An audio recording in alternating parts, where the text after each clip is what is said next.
First, check if the outer packaging is intact. Then open the package and inspect the machine. If there is any damage, do not return it immediately. Instead, contact the customer service team using the contact information in the manual. The accessories include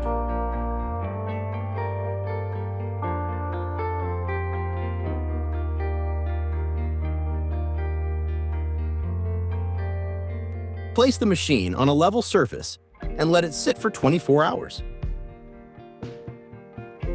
Take white supply pipe and connect to the water quick connector. Then attach to the faucet.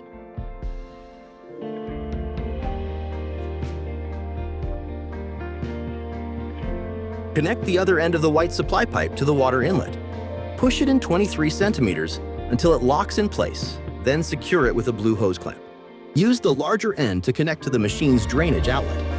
Connect the water drain pipe to the drainage outlet, and the other end lead to your home's drainage system. After installation, wipe the interior with a clean towel. Then, wipe the exterior of the machine.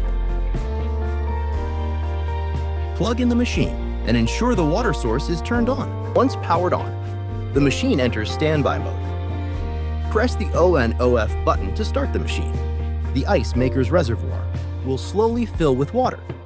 The water pump will begin circulating water, and the evaporator will gradually cool down to start the ice making process. It is recommended to discard the first batch of ice. The ice bucket will eventually fill up. When full, the indicator will appear on the panel. Open the door and quickly remove ice. The machine can continue to produce ice. Ice cubes need to be broken manually.